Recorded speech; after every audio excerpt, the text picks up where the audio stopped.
Welcome to Next on the Tee with Chris Mascaro, the show where you get the inside access to the best minds in the game. Each week, Chris has the privilege of chatting with top instructors, legendary players, course architects, and industry insiders. If you're looking to improve your game, gain a new perspective, or just hear some incredible golf stories, you are indeed in the right place. You see, Chris, let me tell you something, I haven't spoken to a press man in my life that is knowledgeable, seriously, as you are. Never. You do such a great job. It kind of makes me feel good all of a sudden. You do so much for the game. You're so kind to all of us that are out there in the game. You know, we need more people like you in the game of golf. Thank you for pressing play. Now, grab your clubs, step up to the tee, and let's get started. This is Next on the Tee.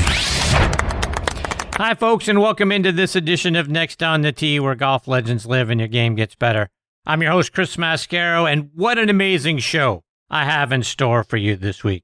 I've got a former number one player in the world, a top instructor on both the physical and mental sides of the game, and one of the all-time great people on the planet, all four back with me. This is a quartet that would make the Four Tops throw in the towel. You're going to really enjoy the stories that these guys are about to share with you. I lead things off with a visit from former number one player in the world who also won the 1999 Players' Championship and the 2001 Open. That is, of course, David Duval. Now, joining David in the first segment is our good friend, top instructor Shane LeBaron. Shane was recently the first ever director of instruction at Cherry Hills. He and David have joined forces to create what I feel like is a one-of-a-kind community in Greenwood, South Carolina, reminiscent of the communities that they had back in the 50s and 60s. It is a massive facility that includes a fantastic golf course called Olde Eight. They also have housing developments, a general store, parks, swimming pools, other retail outlets, restaurants, cabins for guests. You name it, they've got it. I feel like it's destined to become one of the top residential communities in the country. Can't wait for you to hear them tell all these great stories about what they're putting together. Both guys join me in just a moment. Following them is a guy who is very special to me. He's a mentor, a very cherished friend, the former host of the best golf travel podcast ever, Talking Golf Getaways, and that is Mitch Lawrence. He is back with me this week. He is fresh off a quick trip up to Alaska. Earlier this summer, he took a trip over to Scotland and played some of the lesser-known courses on the Isle of Arran. Wait until you hear some of the historic courses that he got to tee it up with on that island. We also talk about the Mike Strand's masterpieces at Caledonia Golf and Fish Club, True Blue, and Tobacco Road. Plus, you'll hear where Mitch would tee it up if he had one round left to play. Then we're going to round things out on this episode with our monthly visit from the Confidence Doctor, Dr. Bob Winters.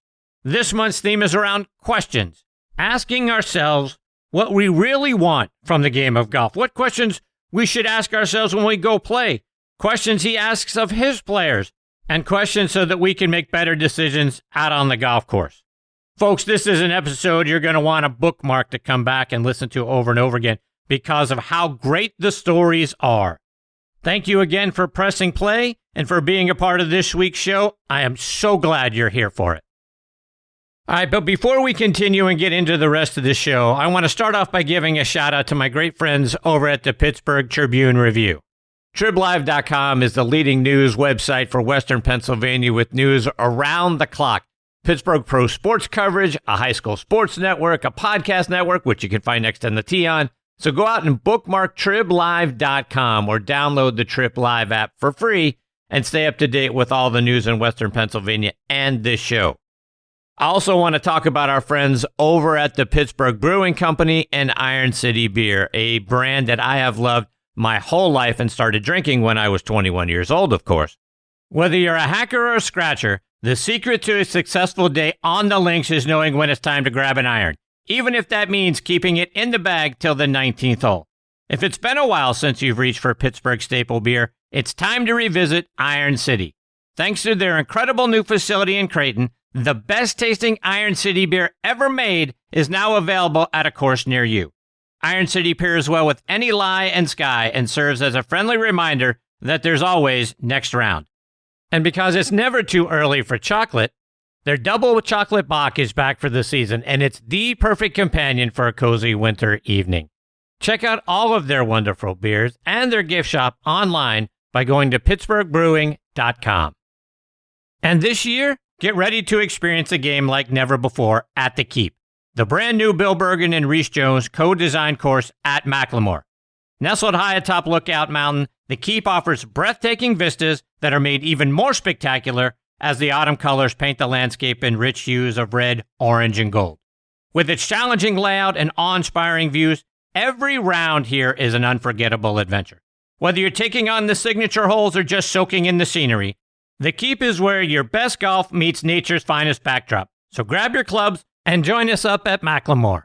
The Keep is open and it's waiting for you. Okay, now next on the tee with me is another one of the top instructors in our game and a longtime friend of the show, Shane LeBaron. Along with former #1 player in the world in 2001 Open Champion David Duval, Shane, as you guys know, has been a great friend of the show for nearly a decade now. He's been a top instructor at several clubs around the country. Most recently, he was the first ever director of instruction at Cherry Hills. Last year, he moved back to South Carolina, became the director of instruction at Olde Eight Golf Club in Greenwood. Going back to the early part of David's career, you may not remember, but he won the 1989 U.S. Junior Amateur Championship. He is a golf legend, particularly around here in Atlanta, where he played his college golf at Georgia Tech. He was a 4-time All-American, a 2-time ACC Player of the Year, and 1993 National Player of the Year. He has 20 professional wins, including that '01 Open. He won the Jack Nicklaus Award and the Haskins Award in 1993. He was a leading money winner out on the PGA Tour in 1998. He also won the Byron Nelson Award and the Varden Trophy that year. He was inducted into the Georgia Tech Hall of Fame in 2003. You can now see him playing out on the Champions Tour, and I couldn't be more honored I get to have both guys with me here on Next on the Tee. Hey, fellas, thanks for coming on the show. Thanks, Chris. I appreciate it. Good to hear your voice. Thank you for your time. So, Shane, I want to start with you, because the last time you joined me, you were still out at Cherry Hills, and most golf historians think of Arnold Palmer when you mention Cherry Hills because of the great comeback from 7 strokes back to win the 1960 U.S. Open there. But Andy North won a U.S. Open there. Phil Mickelson won a U.S. Am there. Jack Nicklaus won a U.S. Senior Open there. Talk about your time at Cherry Hills. Cherry Hills was great. I'm obviously thrilled to be doing what I'm doing now, but had a wonderful time at Cherry Hills. And I think the best thing that came out of Cherry Hills was the fact that I developed a great friendship with my friend here, David Duval. So, David, I got to ask you this. There's a fantastic project that you and Shane have gotten involved with there in South Carolina. Take us back. How did you get involved in it? It's a bit of a long story, but more than anything, it goes to Shane's involvement with teaching, his desire to help folks, desire to have kind of a place of his own. And really, if you dive even deeper, it goes well past me, and it goes to Mitch Kovitz and the relationship Shane has developed and teaching him and his family for, 10, 12, 13 years, and finding what would ultimately be what we expect to be the best teaching and training facility in this country. And Mitch was all on board with that. And that's exactly what he envisioned for a place to, in a way, call his own, to have his family there, to be a part of. And they were lucky enough through searching around to find what is now going to be Olde Eight. That used to be the Links at Stony Point. And it kind of went from there. And I think it just really goes to just a love of the game, a love of what the game represents, a love of trying to help people get better at this game. And you bring all those factors together, and there you go. There's Olde Eight. So, Shane, let's expand on that, right? So talk about what Olde Eight is, because this is no small project that you guys are working on there. Talk about all the amenities and the things that you have planned out around the golf course. Well, I think what makes Olde Eight special and unique is number one, the Carolinas, as you're aware, it's a hotbed for golf. Big deal here, right?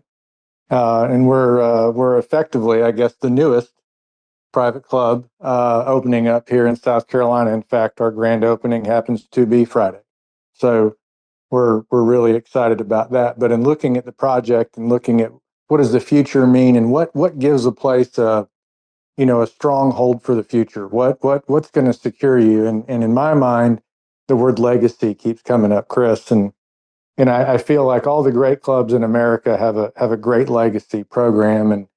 And the beautiful thing here is that we've got the golf course, we've got fitness center, we've got different places to eat. We're going to have the greatest performance center around, hands down. We've got unbelievable food and a staff that's world class, and we sit on a lake that's got 250 miles lakeshore. So now we've got water activities and boating and hiking and trails, and this is endless fun for the family sort of thing, right? And I think in order to get that legacy, families have to be involved. And so it's a very family oriented, very golf first place, if you will, but very family oriented, where we realize that not everybody in the family, if you've got 4 people there, 2 of them might love golf, 2 of them might want to play tennis or pickle or go to the trails or hang out at the lake or ride jet skis. But the cool thing is everyone can go. 2 can go play golf, 2 can jump on the jet skis and go play pickleball, and they can all meet for lunch together and still be together as a family. And I think that's a feather in our cap. For sure. So, David, as Shane points out, the word legacy, attaching both of your names to this project, this isn't just any other neighborhood golf club. Talk about the legacy. Is this something that, with your name attached to it, is this something you're giving back to the game of golf and is going to be a legacy that'll be passed on from generations to generations, looking back at who David Duval was? Well, that's the aim, and that's the goal. And I don't think we're going to come.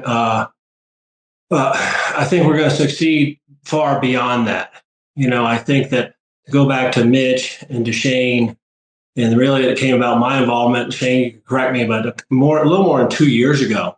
Yeah. And we were having talks about it and such. And my big thing, if I ever wanted to be involved with a project, was that it was a family golf course. It was a family place, a family community. It wasn't a place for guys to go and, kind of hide and not and kind of forget about the other parts of their life. I wanted this to be a part where you could kind of get inside the gates and celebrate the most special thing in this world, which is your family. And I think that bringing in Shane and his dedication to teaching and his desire to help people get better, I think having Mitch spearhead this whole thing and have, such love and drive for exposing how great things can be, especially in different places. And then, the decision to bring in Drew Rogers, you go down the line and it was just every T was crossed and every I was dotted as this is coming to fruition. And then, like Shane said, Friday the 7th is the kind of official opening of the golf course, and it's going to be a wonderful day. But I think for me personally, some of the excitement remains in the future, because it's only going to get better after Friday, because the vision is only going to continue to grow and establish itself and come to fruition over the next multiple months and years. And it's going to be a place that everybody's going to be. And I think that's what's exciting to me.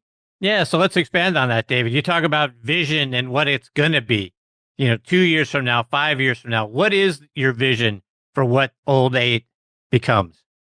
Well, I think that, with the desire to kind of help the area, I think the desire to, as we'll see on Friday, to improve the existing golf course that was there, it was really more the routing. It was wonderful routing when we went down and saw it. And they had space to grow, space to expand, space to make it longer, more of a championship style golf course. I think the thoughts of what other things could be involved in the future is very exciting for everybody involved with it.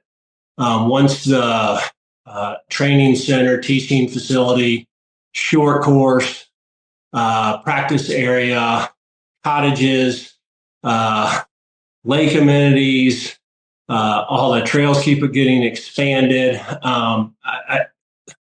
we're talking general store. We're talking, I mean, there's downtown development. It's just amazing what is going on in the town of Greenwood there, and the embrace that has been given to Olde Eight and the folks involved with it. And I just don't see how this is going to be anything less than spectacular. And, you know, when you get involved with something like this, you're hoping for really, really cool and really, really great and really, really awesome. But this is beyond a home run. I mean, this is going to be where people seek to go. And I think that all of the different things that we're bringing down there, people are going to be clamoring to get there. So Shane, let's take that a step further, right? I mean, this thing is massive. This isn't just, like I say, like a neighborhood golf course. It's got a couple other amenities to it, a practice facility and stuff like that. This project is just huge. Yeah. It's quite large. We're building 400 plus homes. We've got a great builder, Matt Green, from Bluffton, South Carolina, Frontlight Development, who I've known for 20 plus years, who's our developer, doing everything vertical for us. Beautiful plans, home sites, and some really cool, what's interesting, very modern ways of building your new home. So it's, if you check it out online at olde8.com, you can kind of get into the real estate side and see some of that, and it's really special. But at the end of the day, and I think David said everything so eloquently right there. But I think at the end of the day, this project is it means a lot to me. Obviously, it means a lot to David, but it also means a lot to this town. And having the support of everybody behind this and what we're doing, it really sets us up for a very, very bright future. We're thrilled about what we're doing. Is this going to be accessible to the public? Is it going to be a private facility? Talk about, as a place that people are going to seek to go. Who's going to have accessibility to it? It's a private club, gated community. Got it. Okay. And David, you were talking about routing of the golf course a minute ago, and I saw some pictures of the course. There's a hole that's got water in front, looks like a par 3. Some of the bunkering around the green really reminded me of the 12th hole at Augusta National. Is that on purpose? Does it kind of make you harken back to your times playing in the Masters? Yeah, no, because I think Olde Eight stands on its own. What was done, the way they put in the links of Stony Point there, and then to go in and walk around the course, drive around and look at it, and to see, I forget the exact numbers, but Shane could correct me, but roughly stretched out to 6,800 at the time. But, one of my things, having played professionally for so long, I'm thinking about tournament golf, and I kept looking backwards from the championship tee boxes. And one of the things I was like, you can easily find 400 or 500 yards out here right now. And what that does in the modern game with proper green complexes, with rough, things like that, you can then talk about potential tournament golf in the future. And so, as the first thing I had told Shane when I got back was like, the routing's there. It already exists. It's there. And you bring in somebody you believe in and somebody you trust to help bring this vision to fruition, and you're going to have an amazing golf course. I don't want to remark about how Drew views it. I think it's best if he says these things, but I've only heard amazingly awesome things he's had to say about what he has done there. And I'm excited to see the finished product. And I'm excited to see kind of how it's going to play out in the next year or two as we continue to discuss potential, corporate things, pro-ams, tournaments, things of that nature. And so that's the whole thing that's so exciting about this project, is that it's kind of like it's open to us. It's a clean slate. And we get to decide starting Friday. Well, it really started a long time ago, obviously, but starting Friday as the golf course opens, what it's going to be and what everybody wants it to be. So, David, expanding on that comment, could you see a Champions Tour event being played out there at some point in the not too distant future? Well, I don't know. I mean, there's a lot more than, let's put it this way. The golf course will accommodate it, unquestionably. You then have to look at accommodations, sponsorships, things like that. And that then becomes a discussion of kind of the team, and it goes to Mitch and to go to it. Like, that's the great thing about what's going on, I think, down there. I've so often seen in different places that committees wreck places and really cause problems. And we've all kind of believed from the get-go that, Mitch should be making these decisions, and he will certainly lean on folks for opinions. But when you have to go to this committee or that committee, then decisions don't get made and don't get made properly. But when you have one person making decisions as to what's best, especially for the vision of this project and what it is and is going to continue to become, those are thoughts and discussions we will have. And if a tournament itself is warranted, then I have no doubts that the team at Olde Eight will have one soon. I can't imagine the Champions Tour not doing you a solid at some point. And, we talk about legacy and things of that nature. For all that you've meant to the game by bringing a tournament to, your legacy course, seems like the right thing to do. You know what? I don't know if that was really a question. I don't know what to say to that. It's very kind of you to think that way and say those things. You know what? I still just try to hit good, solid golf shots. Don't think a whole lot of it. I hit so many bad ones at times too. One of my sayings is there's nothing I can't do with a golf ball, and not all of it's good. Shane, take us around the rest of the golf course, because again, from the aerial photos that I've seen, it looks fantastic. So take us around what the rest of the golf course, what the feel of the layout is. Well, it's got some amazing topography, and I would say that some of the pictures and stuff that you see, I heard you bring up Augusta National earlier, right? Yep. We're not quite an hour from here, so our land isn't all that different, right? And we've got some of that topography, some those hillsides and rolling type terrain throughout the golf course, which kind of makes it a little bit unique. It's certainly not overdone or contrived, but it's just the right amount of kind of zip that you want when you look at it. It's from the back tees, we can push this thing to about 74 and make it kind of very difficult if we needed to. It's nice to have that luxury of that extra space. It's definitely going to benefit, and I think this is going to help, David here a little bit when he comes out and we start battling to see who's going to get the course record on Friday. I'm pretty sure it's not going to be me, but it's really set up for a second shot golf course. If you're a good quality iron player, you're good at controlling your distances, your trajectories, you're going to play this golf course very well. It's fairly fair off the tee. It gives you some space, you get some room to move balls. But if you're going to play it well, you're going to play it well because you hit really high quality second iron shots or iron shots into the green, second shots, and that's kind of what the basis of this golf course is for the most part. I think our architect Drew Rogers did an outstanding job. It's a golf course where you've got greens that have a lot of trees and things behind it that give it that depth and that definition. We've also have greens that almost look like they're floating because there's nothing behind it, right? And there's some holes that play very level. There's some holes that play with hills. There's some holes that play around the lake out here.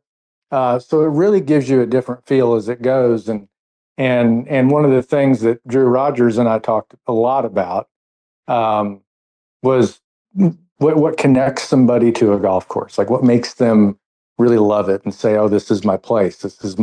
I love this golf course. And, if we all interviewed our friends, you're going to hear the Oakmonts and the Seminoles and the Cypress Point and Pebble Beach and so on and so forth.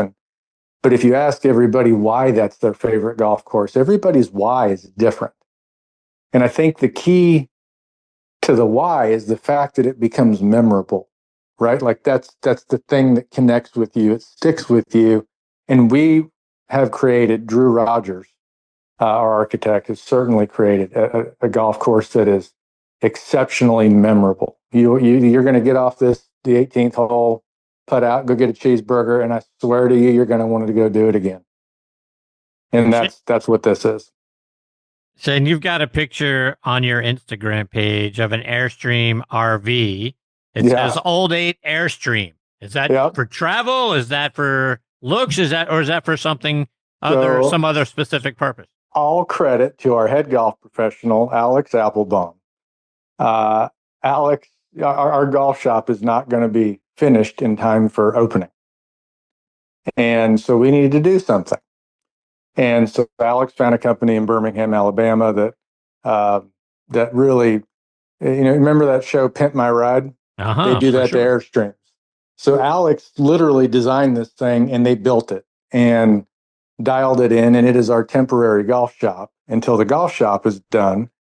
And then the halfway house is getting redone. So as the halfway house is getting redone, it then becomes the temporary halfway house. And then when the halfway house is done, it goes down to our par 3 course that we're building.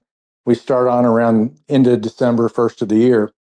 And that becomes kind of the permanent home, your place to hang out and grab a drink and kind of chill and just relax around the par 3 course. That will be its permanent resting spot. But I think that I got to give all the credit to Alex there. He pulled the trigger on that and made all that happen. And it is exceptionally cool. And if you're around this way, Chris, it's worth having a look.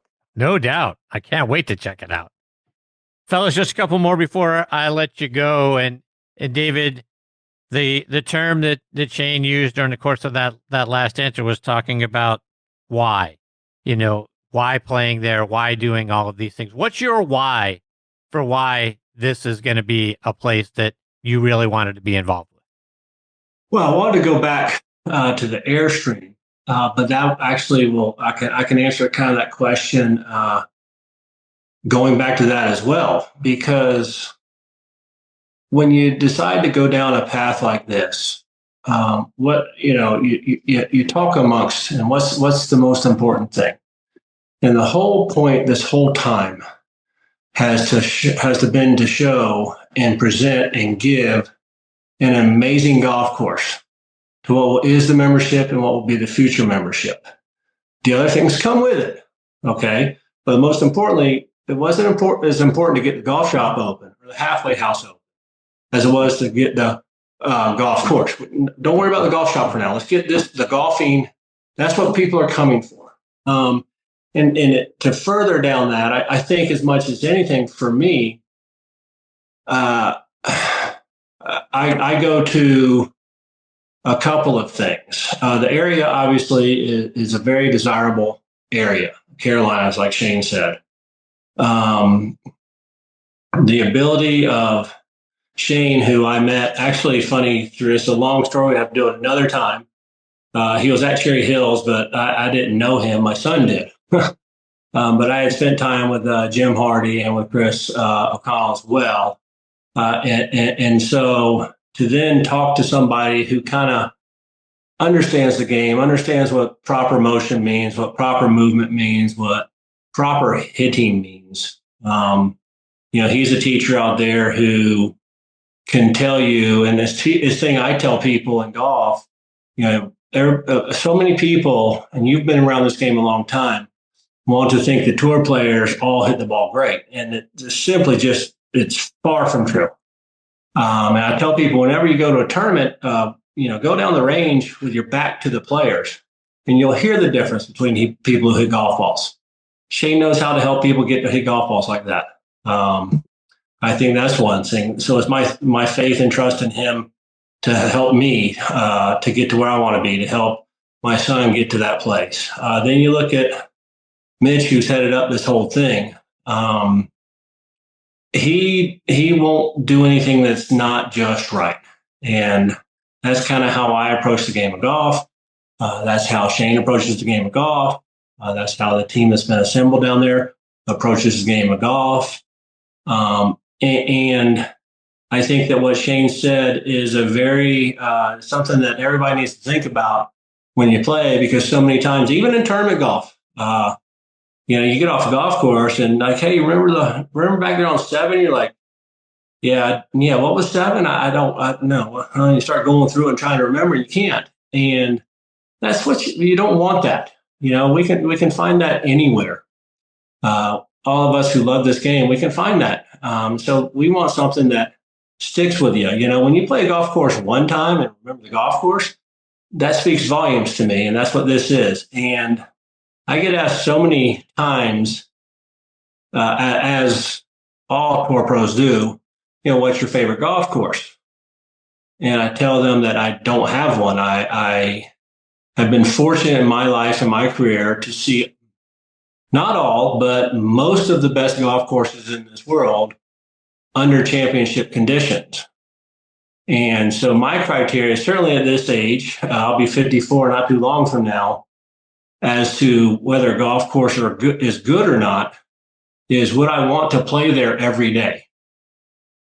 And I can tell you, like on our tour, there's, I don't know, 20, 30% of them, maybe, I can promise you I'm going to want to be at Olde Eight every day. We want to play there every day. I live in Denver, but that's a place you want to play every day. And I think that says a lot to what a golf course is as well. David, as I look back over the last several years, your game has gotten better and better every year out on the Champions Tour. I'm sure Shane has had a hand in that. I'm sure your work ethic has had a huge hand in that. When I look at this season, you shot a final round 67 at the Simmons Bank Championship a couple of weeks ago. You've had 4 top 10s over the course of this year, including some great play at the Furyk and Friends tournament early in October. How do you feel right now about the state of your game? I have 2 answers to that. I feel very good about my game and what I've been doing, and I'm nowhere happy with the results. I don't think my results are reflective of how I've been playing. I will say I guess this is it, finished up my 4th season. I will say starting when I first started out there, having been away from it, for, I don't know, 7, 8 years, whatever that number exactly was, it took a lot longer to kind of get into it and get comfortable with the day in, day out of competition. But I thought it'd be towards the end of my first year. I started to get comfortable kind of the middle of the second year. Had some hiccups through that time from like my middle of the second year through the middle of the third year. But this year, and I'm fairly good. And Shane, I think this is one of the things Shane likes about me. He'll say this, maybe he'll disagree, but as I sit here, my year's over because I didn't get in the top 36 for the Schwab finals. I think Miguel, I know they mix it up now that the playoffs have started with points, but I have not played golf like Stuart Sink has and like Miguel has, but I did not play golf like my finish reflected. I played golf that should have been, in my mind, somewhere from, call it 23 to 32 on the Schwab list. 20 to 32, somewhere in there. I'm not sure, but I didn't play top 5 golf this year. And so what I need to figure out for the next several seasons moving forward is how to get the results to reflect how I'm actually playing. Shane, talk about working with David and the work that you guys have put in together. He's truly amazing to work with. And honestly, it's nice when you're teaching a thoroughbred, if I'm being honest about it. David is by far one of the great ball strikers ever. And it's a sound, and he talked about that earlier, turning your back, and listening. It's a sound it's unmistakable. David makes that. It's been fun, being on his team. It means a great deal to me, not just because of his play, but because of who he is. I think David would say this, and I don't mean to put words in his mouth, but he's a husband and father first, and he's a golfer second. And I have tremendous amount of respect for him as a human being, as a man, and obviously as a player. So it's really been one of the highlights of my career working with him. We talk the same language. When we're working together, we kind of get it. I think our communication over the years just continues to get better. And that's an interesting thing with a teacher with a relationship like this, because typically what happens is those communication barriers, or if you will, there's almost a timeline. And all of a sudden the communication back and forth starts to get blurry because it just doesn't work. Well, with David and I over time, it just seems to keep getting better. And I'm excited about that. And like I said, he's been hitting some of the best golf shots that you've ever seen. And it's just a matter of time before it's his time. And when that opportunity comes, he's going to take full advantage of it. He's that good. One last one for both of you, because here's what I've taken away getting back to Olde Eight for what I feel like this whole project really comes down to, and correct me if I'm wrong. But I'm starting to get a feeling of what community used to be like, kind of old time, going back to old school, where it was a place where people gathered, families were together, and they got to have, it was just a fun time. And I think we've lost a little bit of that in our society. It feels like what you guys are building there at Olde Eight is a real sense of community where everybody can gather together. Would you agree with that? That's been the goal from day one, Chris. You nailed it. 100%. That seems to have disappeared in this day and age right now. Yes. And we want the families who have joined and are there to come down there and use the property, and not just the husband, the father, to go away for a golf weekend. Go play your golf in the morning, and if you're playing with your family, great. If not, they're doing other things. Go hang with them all afternoon. Guys, before I let you go, Shane, remind our listeners how they can stay up to date with what you guys are doing, whether they're doing it online or on social media. You can follow us on social media at Olde Eight, OLDEEIGHT. You can check out our website, www.olde8.com. And you can always find me at Shane LeBaron Golf on Instagram. David, how about for you? Oh, you know what? I'm not sure what it is. I have an ex. I think it's David Duval 59 or at David 59 Duval. I forget. I think it's David. I'm not particularly active. I do. Yeah, there's an Instagram. It'd be a combination of those things as well, I think. So look at Shane's. He follows me on that, and you could find it there. There you go. Fellas, thank you so much for being generous with your time and sharing your insights and stories about Olde Eight and what you guys are building there. It sounds fantastic. I hope you'll come back, stay up to date with us on all the great things as the course progresses, as the club grows, and all the great things that both of you guys are doing. I really appreciate it. Thanks, Chris. Appreciate your time. Take care, Thanks fellas. for your time. All right, be good. That is Shane LeBaron and David Duval, folks. You want to talk about a club that just seems like getting back to our roots as a society and as a community. Olde Eight seems like it's a home run. And again, OLDE is the spelling of old. So Olde Eight is where you're going to find it online, olde8.com and at Olde Eight on social media. I can't tell you how excited I am to be able to talk to these guys about it and hopefully one day go out there and check it out. Because as we were talking in the first segment of the show with Mitch Lawrence, right? It's an idea of kind of our society. I feel like we've lost our way a little bit. I think that's due to social media and some of the things that you're going to find out on Twitter and that sort of thing, but kind of getting back to a place where we can all feel safe and enjoy and family and a sense of community and a sense of oneness. I think we've lost our way in that area. So kudos to Shane and David and the folks out there for building a new way to kind of get back to our roots, if you will. So kudos to those guys. I'll let you know. Hopefully we can get Shane and David back on the show to hear how the opening went and how the course is developing and things of that nature. Again, it's down in Greenwood, South Carolina. So like he said, about an hour from Augusta. So go check that out, get involved, take a look at what's going on there and the great things that they're doing.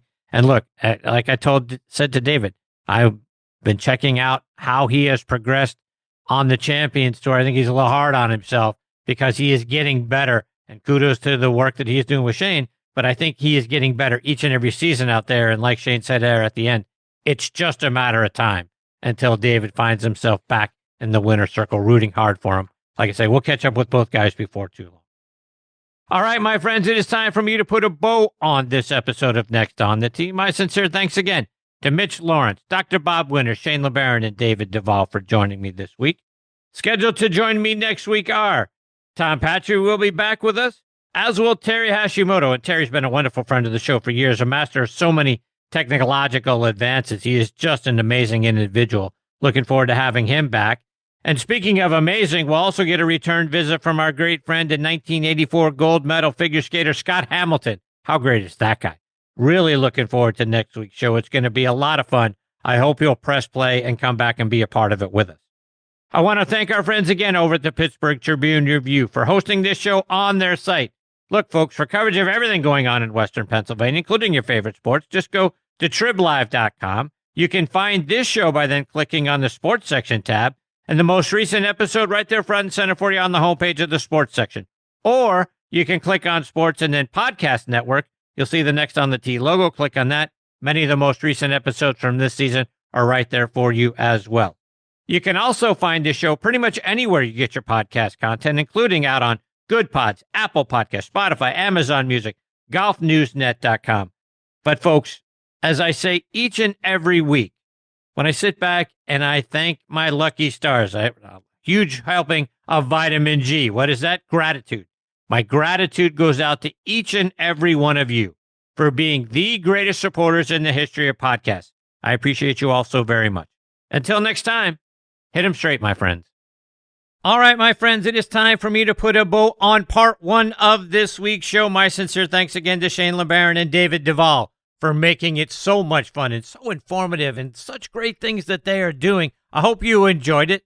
Now be sure to come back and press play on part two for my conversations with one of my all-time favorites and a guy who has meant so much to me on this show and in my personal life, Mitchell Lawrence. You guys know how much I love Mitch. He is fantastic. So many great stories from his life and his career and the things that he has been a part of and the places that he's been. Talking Golf Getaways. If you haven't gone to listen to Mitch's podcast, you need to go find that and listen to those shows. So many great places that he has been around the world that he takes you along with in that journey. So go check that out and come back for part two to check out more of his stories. Plus, we get our regular monthly visit from Dr. Bob Winters, the confidence doctor. Doc is always great each and every month. So many great things that he has taught us so far over the last year and a half or so that he has been a part of this show, and it doesn't change this time around. Get that notebook ready. The confidence doctor is going to help you play a lot better and enjoy the game a whole lot more. So, folks, most of all, each and every show, each and every time, each and every day, my biggest thanks go out to each and every one of you. You are for sure the greatest supporters in the history of podcasts, bar none. I appreciate each and every one of you so very much. Until next time, hit 'em straight, my friends. Thanks for joining Chris again this week on Next on the Tee. We hope you enjoyed the conversations as much as we did. Please share the show with your golf buddies and be sure to follow it on TribLive or your favorite podcast app so you never miss an episode. Thanks for pressing play and being part of the journey. We'll see you next week, right here, where the best minds in golf share their stories.